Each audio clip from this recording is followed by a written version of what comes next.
Alrighty, hello again, everyone, and welcome to it, the Daily Caller Podcast, the Friday video edition. I am Derek Hunter. I am your host. Thanks for tuning in, click and play, or however this stuff gets into your head.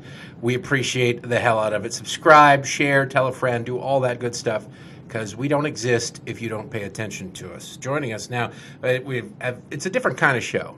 We have a guest for part of the show today, which means the rest of the show will be just me. But I want to welcome Chris Bedford. He is editor-in-chief of the Daily Caller News Foundation, also author of the book, The Art of the Donald, Lessons from America's Philosopher-in-Chief. And I wanted to talk to you, Chris, about the Bush funeral. And not about the Bush funeral. I don't know what you think of President Bush, and it's really irrelevant to the discussion I want to have with you. You are a guy who does a lot of media. You're a consumer of media like I am. And there is this tendency. They've elevated George H.W. Bush. He was a good man. He was a fine president, but a really good man. You can think what you want of his competent presidency. President, great man. Yes, and his resume is second to none for people who've served as president, maybe going back to George Washington. But even more than Hillary? Even more than Hillary. Well, Hillary didn't make it. Hillary didn't make it. Hillary was a good man, but she didn't make it. But they're using him as a foil, as a club, to beat Donald Trump about the head and neck for existing wrong in their ideas. And the praise of George Bush is done under those guys. Yesterday, there was the big story at the National Cathedral. We're recording this Thursday, even though it's Friday. At the funeral at the National Cathedral, President Trump comes in, shakes hands with the Obamas, and snubs. Then the Clintons snub each other. They didn't shake each other's hands. It did look like, when he walked in, that someone had just cut an incredibly nasty fart. It did. But realistically, what was Donald Trump supposed to do? He's sitting on the end, then there's Melania, then there's Barack, then there's Michelle, then there's Bill, then there's Hillary. Is he supposed to sprawl out across everybody's lap? He would have gotten in trouble for everybody's that, too. hand? Bill wanted to do it to shake Trump's hand because it would have put his head in Melania's lap. But the other way around, it just didn't make any sense. As you're watching the coverage of this, as you're reading the coverage of this, you know Donald Trump a little bit. You've written a book about Donald Trump. Not like you're drinking buddies with him, but you know him. Because he won't drink. I know. Well, you are. I dabble. You dabble. You're a highly ranked amateur thinking about turning pro. When you know the way you know Donald Trump, how do you think what do you think he's thinking during this time when the media is attacking him through a dead president? He can't really respond. He can't really make it about him. What's going through? I'm amazed actually at the self-restraint, because usually I think he would respond to almost any attack. There's a saying that for the media, the only good Republican is a dead one. Yeah. And they certainly like presidents and senators when they're gone, because then they can craft whatever narrative they want. Right. Like there was this John Harris headline, which was just peak stupid this morning in Political Magazine, that said, "This funeral isn't at all about a Donald Trump." But of course it is. Because they're projecting like your weird, insecure friend in high school who's very uncool and accuses you of being uncool. It's like this weird just projection thing that they do where they put it on all things. And if you only understand the universe through the eyes of Donald Trump, or if you're like one of these 25-year-old reporters at CNN who have only ever known President Donald Trump, then of course the entire world is interpreted that way. Like when Senator McCain, who made his life about fighting for Russian dissidents, has a Russian dissident in his funeral, they say that's about Donald Trump. You idiot. No, it's not. This is the man's life. Right. They would love to boil down 90-plus years of heroism in World War II, leading the CIA, leading the Republican Party through Watergate. Not a popular job. Taking on Reagan's mantle, and boil that down into a dig at President Trump. Fortunately, I think the Bushes showed a lot of class, and no one went there in their speeches. No, there was none of. There was no Meghan McCain moment. Well, yeah, so Meghan had a lot of emotions about that, and it came out, but it was exactly that was a clear speech that was directed at the president, saying, "My father is different from you. You should change how you act to emulate him." The Bushes steered completely clear of that. It must have been a little awkward for Jeb at times, right? It had to have been. You know, he was low energy, although maybe he didn't have enough energy to fight back. But Jeb himself, to his credit, came out and said, look, the president has been wonderful in this. The reason he's not speaking is we have a unique situation here. Normally the president speaks in a situation like this, but the guy's son is a president too. So that sort of covered it. Nice problem to have, right? It really. Thanks for coming, Really but I actually got a president, so we're going to go with him. We're flush with presidents. We got too many presidents. You need a president because we're trying to get rid of one. I was just glad that President Barack Obama didn't speak. When we went to the McCain funeral, which was a beautiful time, my wife was extremely happy to hear Bush and Obama speak, and I'd actually felt like I'd heard enough from both those presidents over 16 years to last me the rest of my life. Although yesterday, President George W. Bush's speech and at the McCain funeral were incredible. Yes, he has gaffes like anybody else, but he had that piled on him. The media never let it go that he would make gaffes. They let Barack Obama's Navy corpsman, I see the fallen among us, 57 states, they let all of that slide. They ignored it, pretended it didn't happen. Seeing the fallen among us was a special power they didn't really hype up as much as they could have. I wondered what happened to Haley Joel Osment. He became Rachel Dolezal and then got elected president. But Bush's Republicans are saddled with their gaffes forever. That's just the way it works. They are defined by them unless and until they die. Unless and until they die, and then they can be used as a foil. George H.W. Bush was attacked mercilessly by the media when he was president. Now they call him gentle, and yes. Back then they called him a wimp. Exactly. The grocery store scanner story, which was a complete scam. It's not even true. I know, it's not true. It was a complete lie fabricated by somebody who took a pool report and decided to embellish it, and it became part of the popular lexicon, so much so that the New York Times repeated it 3 days ago. That's just how it works. But Barack Obama and Bill Clinton even, they're sort of pushing past the rebirth of the Me Too, Monica Lewinsky rehash and trying to forget that along. Anyway, that's neither here nor there. Donald Trump, do you think he consciously made a decision to step back and let these events unfold, or do you think his staff was hiding his phone? I think it was probably a conscious decision from the president, and I'm sure the staff played a role in this with advising him, but at the end of the day, as we've seen over and over again in President Trump's entire career in private and public life, is he does whatever he wants. Right. So, woe to the intern who thinks I can just take the president's phone and say no tweeting. That's not going to work. He's going to say, give it back to me right now. But obviously, we had a lot of his staff were with us last night, 2 nights ago at the Daily Caller News Foundation Gala. They weren't watching him. The president didn't sneak in the back. We would have noticed. And there was no outbursts. There was no attacks. I think that he was just letting history ride, and doesn't have a dog in this fight. At least a dog in this fight that he hasn't already kicked so much, like Jeb. Looking at the reality of Donald Trump, which you've written about in your book, it's a great Christmas the man. gift. Yeah, it is. So is yours. It's absolutely two together. I think will probably ensure unconditional love from your family forever. The way that you've spent time with him, the way that you've studied him, why are people surprised? It's a media caricature that we see reported constantly. We're looking at tweets, 280 characters, a couple of times a day, 15, 20% of them are incendiary, most of the rest of them are braggadocious. So we have this picture of Donald Trump as a caricature of a lunatic who can't stop tweeting and attacking his enemies, and then there's the real Donald Trump. The media chooses to focus on the former. How big of a chasm is there between the two? That's one of the reasons I wrote the book. And I don't hang out. Like, Donald Trump doesn't call me up and say, you want to watch a movie? But I started bumping into him. Text you? We text back. Yeah. They took his phone. I started bumping into him on the campaign trail when he was running for president. And I'd been told that he was like a germaphobe, cold, billionaire, fascist. And they couldn't be further from the truth. Any room that he was in, he lit up, grabbed everyone, sat down. But there was one time when I walked into a diner at like 5 in the morning on the day of the New Hampshire primary, and Fox and Friends was set up, and Jeb Bush was sitting there alone at the counter, and it looked like a depressing painting of Americana because the Secret Service had ripped things off. And he does an interview, goes out the back door. Chris Christie comes in, sits down, comes in the back door, does a quick interview, leaves, like completely grabs an armload of donuts. Yeah, just crushes him. He's off the wagon. Remember when he was running for president? Now he's like a disgraced governor. He can't even get a sports show. Donald Trump comes in, and he is there. By the time he sits down in the chair, he knew the cooks' names. He's yelling out orders to them like, I want some pancakes. I want them over excellent.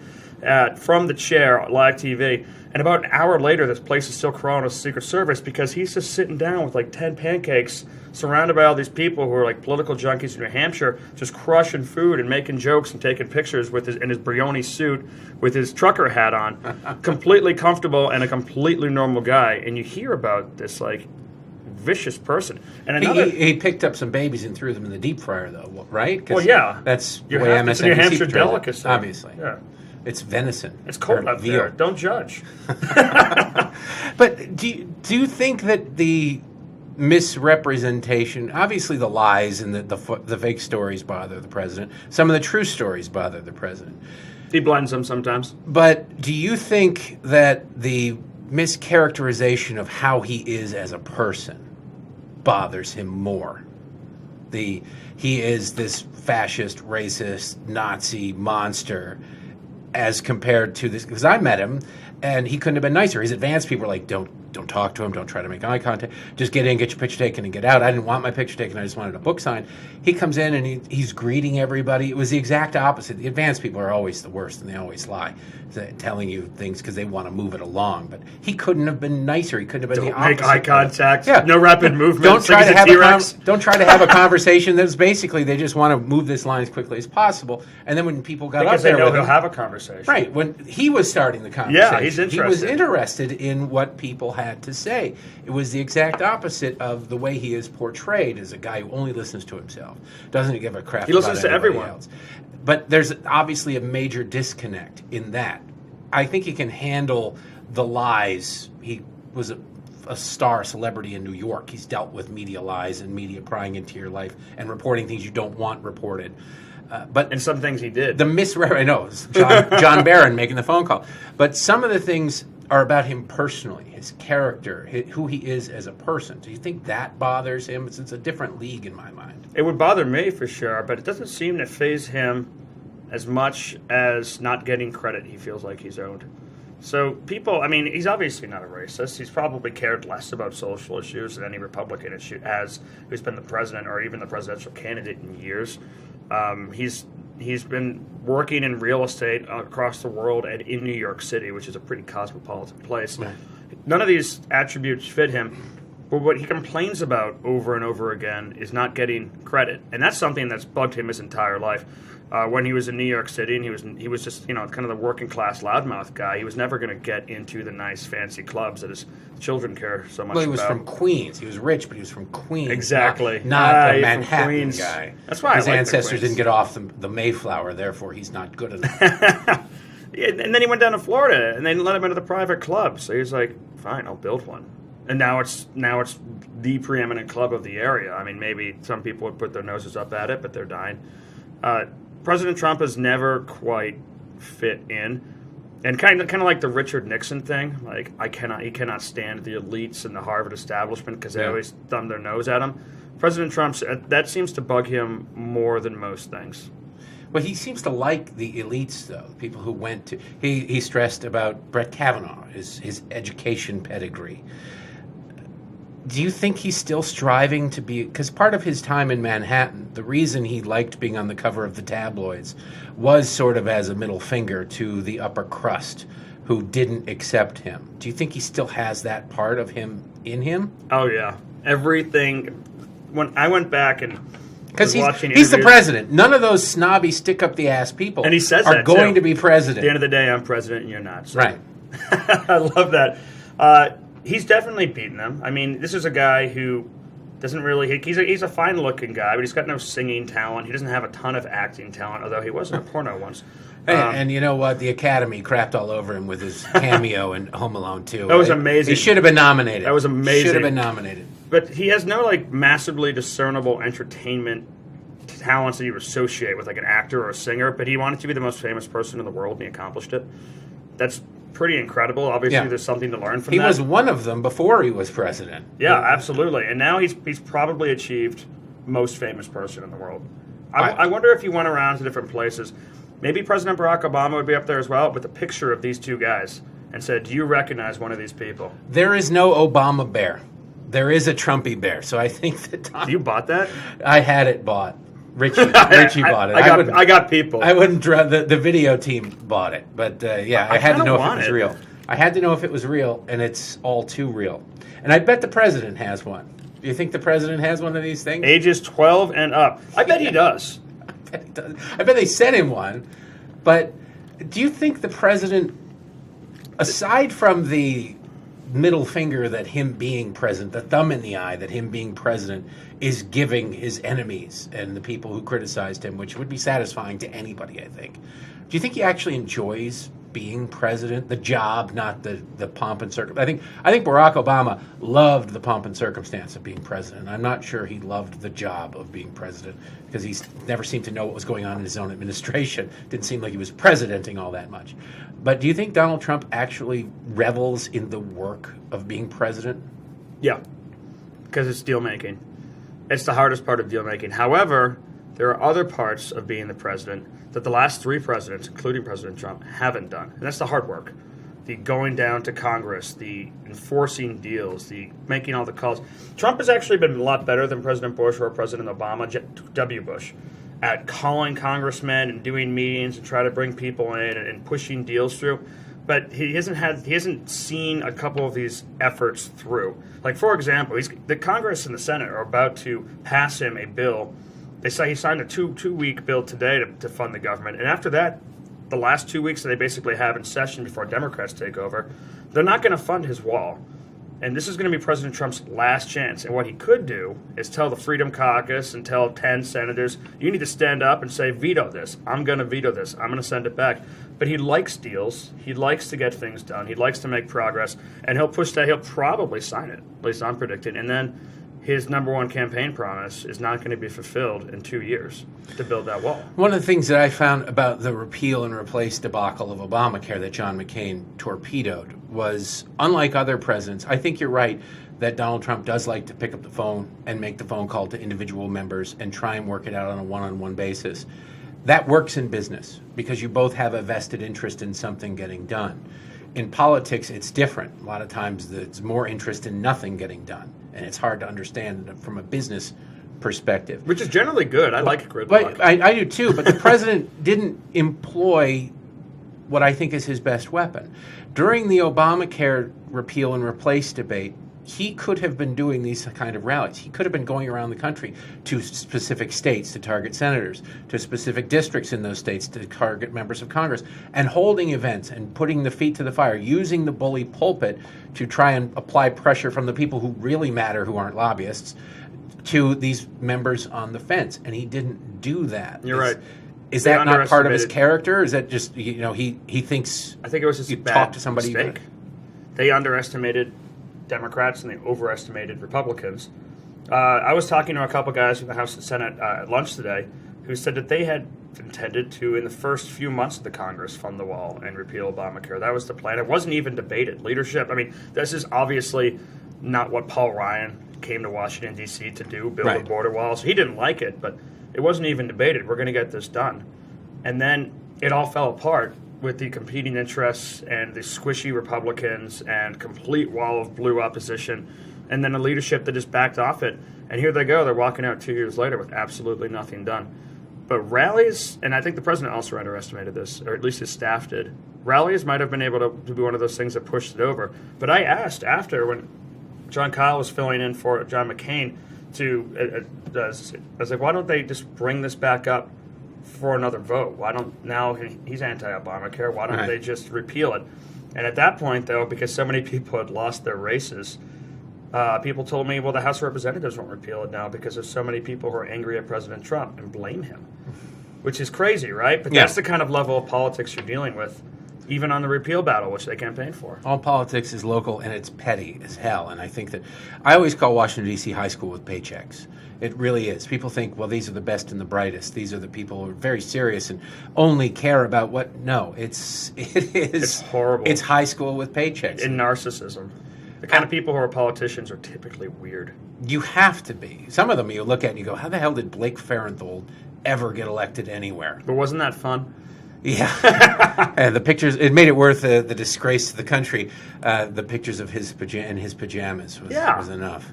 He's just a regular guy in pajamas at a Playboy party. Do you expect... I threw up my mouth a little bit. Do you expect Donald Trump to run for re-election? Oh, yeah. I think he likes being the president. I don't think he liked it at first. I think it took some getting used to because, I mean, honestly, the White House is kind of old. It's not like beautiful. I mean, Air Force One is 20 nice. years old.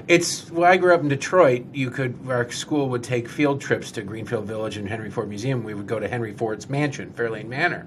Beautiful house, but everything creaks. Nobody lives there. It's frozen in 1920, and that's kind of like what the White House is. It's very beautiful, but it's not comfortable. Yeah, and it took some getting used to for the president on that.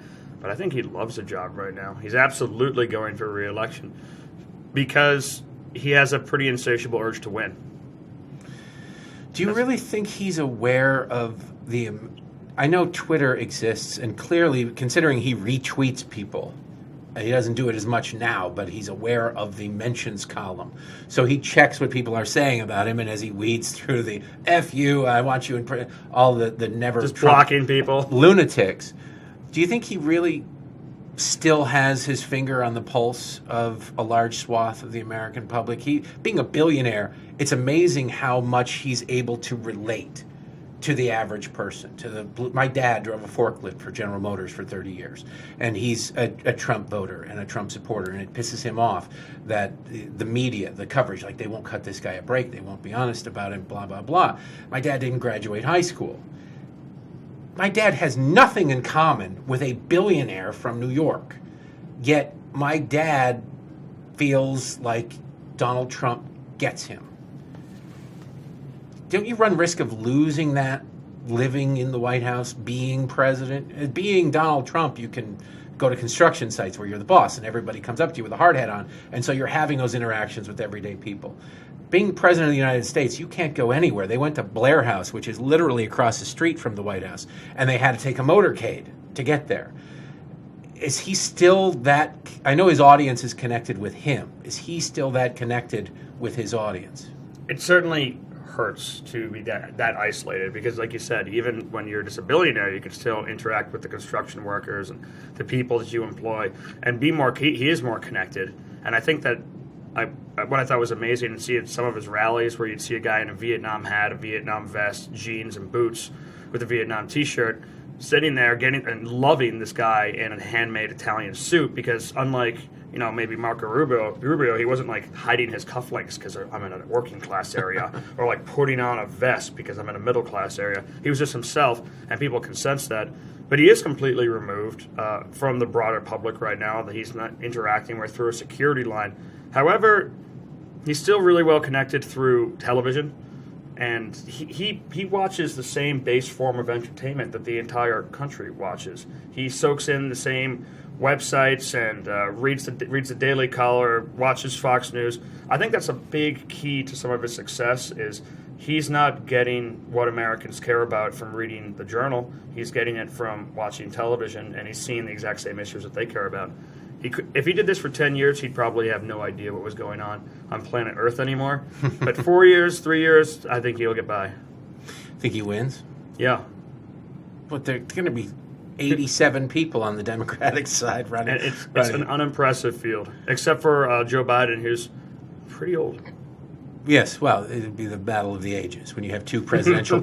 and their two leading contenders are, I think, older than the average life expectancy of the American public. Isn't that incredible? I'm not lasting that long. No, well, you're going to be pickled. You're going to last that long forever. Christopher Bedford, Editor-in-Chief, Daily Caller News Foundation. Tell everybody what the Daily Caller News Foundation is, because it's different from the Daily Caller. Sure. Well, it's a nonprofit, sister organization of the Daily Caller, and what we focus on with through the nonprofit is education. So we do a lot of policy journalism. We cover labor and school and politics and environment and energy and the military. We also train journalists, and we try to place them in outlets, preferably outside of the center right. Mm-hmm. So we've sent people onto Newsweek, onto Business Insider, onto CBS, and onto some local stations, and to a magazine in Sweden called Focus. Yeah? Yeah. And we also have an investigative team, which is something you can't really do with journalism that's paid for on clicks because it takes a lot of money and it takes a lot of time, and sometimes your stories are a dead end. Right. So we have an investigative team, we've got an energy team, we've got a great video team, and it's all paid for with people who support with a tax-deductible donation. There you go. There you go. Tis for the Christmas. season, by the way. It's all paid for by the generosity of individuals, foundations, companies that like reporting or like journalism. It's great. The book, The Art of the Donald, Lessons from America's Philosopher-in-Chief, out now, makes a great Christmas gift, coupled with Outrage Incorporated, will guarantee you unconditional love and maybe a tax exemption. You might want to look into that. But either way, pick them up Maybe both. immortal life. Chris, thanks for coming in. Thank you. When we're going to take a quick jump cut, and then I'm going to come back and talk a little bit about Pearl Harbor Day. And we're back. See, just like that. Poof, we just beamed Chris Bedford and turned him into Trumpy Bear. That's how it works. Before we wrap up today, I just want to make a note, and it's not very often you hear, it's December 7th, 2018. December 7th, 1941 is, of course, the date that will live in infamy. You know that line. You know what happened. That was President Roosevelt giving a speech to a joint session of Congress asking for a declaration of war. What you don't hear ever is the entire speech. It was a different time. There were no television cameras in there. There were newsreels. We have the video of it. We're going to play it in a second. But there were no television cameras. There was no... The way Congress used to work, the way government used to work, is different than it works now. Something that takes an hour and a half, 2 hours, a State of the Union address, for example, would be done relatively quickly, sometimes in writing in our past, because there was no immediate need of 24-hour news systems and television needing content and the president having the opportunity to be on display as president to the nation. It's not a slam on any particular president. It's a slam on what television cameras do to an otherwise normal situation. If you have friends interacting, they interact like normal people do. You film it and broadcast it to the world, then suddenly they're not interacting with each other. They're interacting with the camera, and they just happen to be doing it through the other person. So I want you to pay attention. I'm going to play the entirety of FDR's speech in asking for a declaration of war against Japan the day after. The speech actually took place on December 8th. And pay attention because it's just over 7 minutes long. This is one of the pivot points in world history and definitely in American history. And the speech is about 7 minutes long. There is no pandering. There is no playing to the cameras. It is just straight getting down to business.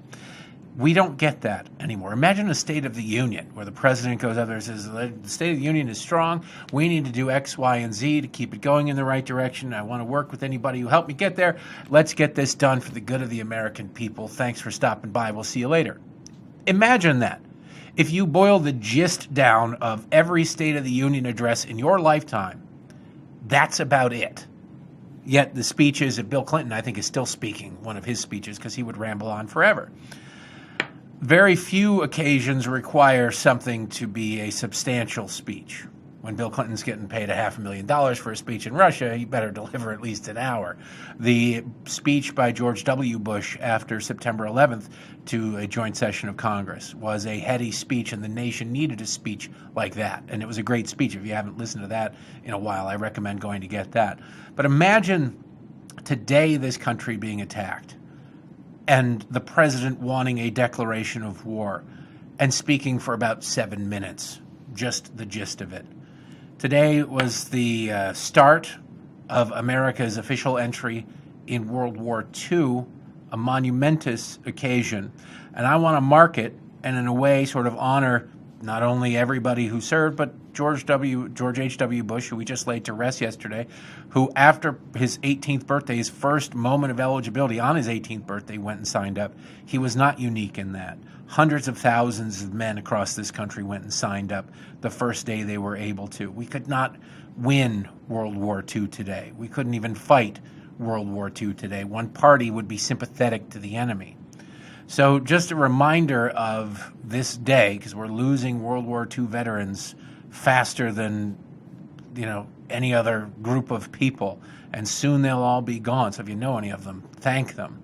I just want to mark this occasion on Pearl Harbor Day to play you the entirety of Franklin Delano Roosevelt's address to Congress asking for a declaration of war after Pearl Harbor. Here it is.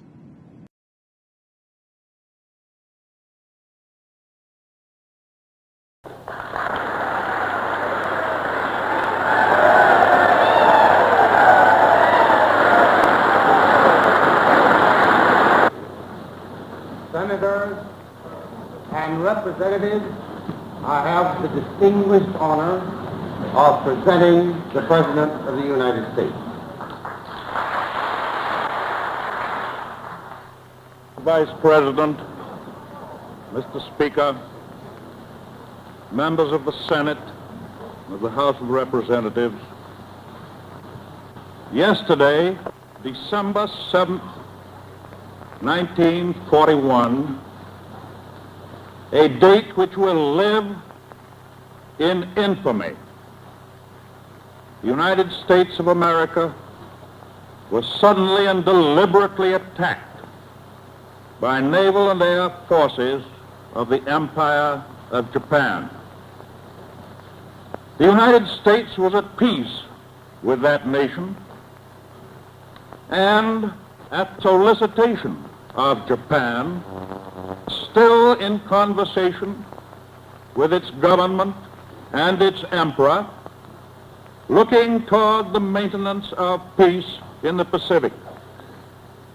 Indeed, 1 hour after Japanese air squadrons had commenced bombing in the American island of Oahu, the Japanese ambassador to the United States and his colleague delivered to our Secretary of State a formal reply to a recent American message. And while this reply stated that it seemed useless to continue the existing diplomatic negotiations, it contained no threat or hint of war or of armed attack. It will be recorded that the distance of Hawaii from Japan makes it obvious that the attack was deliberately planned many days or even weeks ago. During the intervening time, the Japanese government has deliberately sought to deceive the United States by false statements and expressions of hope for continued peace.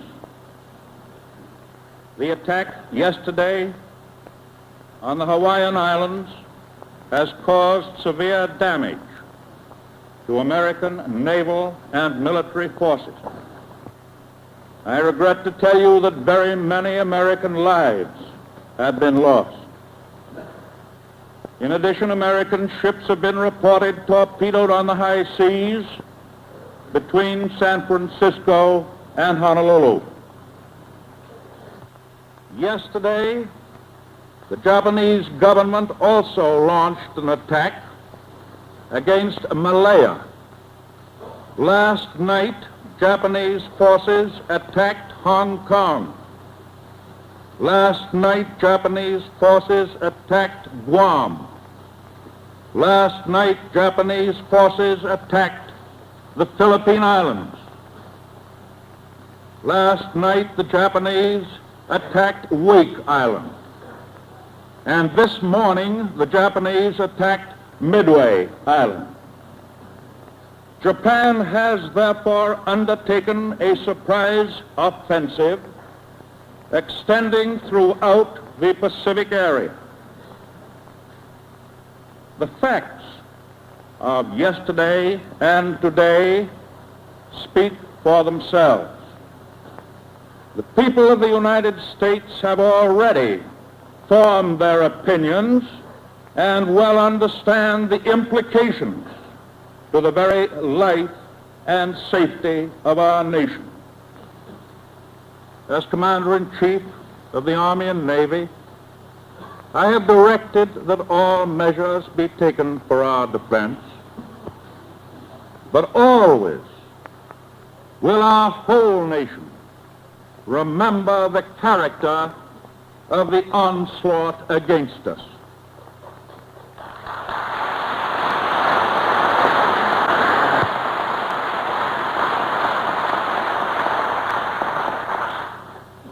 No matter how long it may take us to overcome this premeditated invasion, the American people in their righteous might will win through to absolute victory.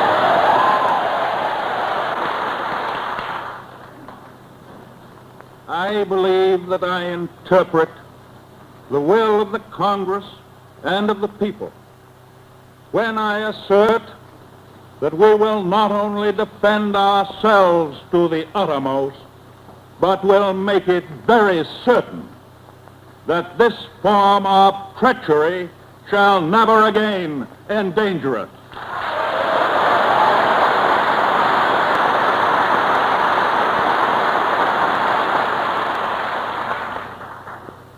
Hostilities exist.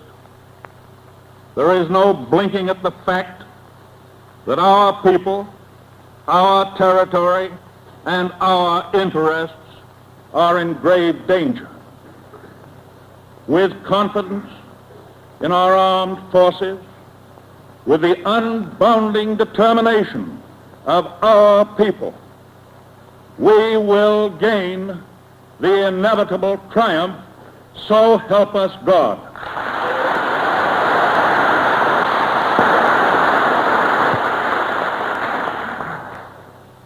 I ask that the Congress declare that since the unprovoked and dastardly attack by Japan on Sunday, December 7th, 1941, a state of war has existed between the United States and the Japanese Empire.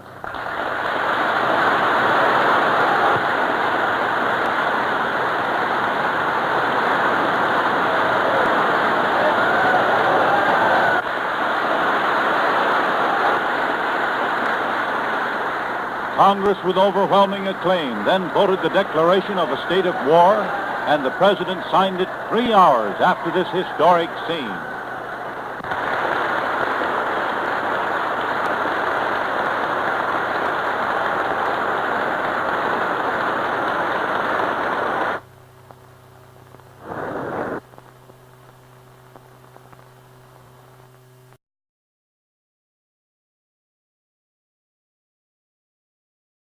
Pretty amazing speech. He says everything that needs to be said, but he doesn't say it to the cameras. He was actually speaking to the people in the room, and sort of the American public was going to be informed of it through the journalists in the room. Juxtapose that with how things are these days, and you see how far we've fallen and what C-SPAN cameras in Congress have done. All right, I hold in my hands here the entries for the signed books, Drinking with St. Nick. And I'm going to draw 2 of them, make sure it's all legit. I'm going to mix it up nice and good. I cut these up myself. You're welcome, America. Also, I was going through my stuff, and it turns out that I have 2 or 3 copies of Brian Kilmeade's book on Andrew Jackson that are signed. They have book plates tucked into them. They aren't actually stuck on there yet. So for next week, I'm going to give away 2 signed copies of Brian Kilmeade's hardcover book on Andrew Jackson. You can email Derek at dailycaller.com to be entered into that. And the winners of this week's books, this person here just won. Thomas Marriott, congratulations. You will be having a book of tasty drink menus, recipes sent to you. Thomas Marriott, and I wish everybody could win. This one here is Eric Mickelson. I think I pronounced that properly. So Eric Mickelson and Thomas Marriott, congratulations. You have won the signed Drinking with St. Nick book. The rest of you, thanks for playing. Try again next week. And until then, subscribe, share, tell a friend.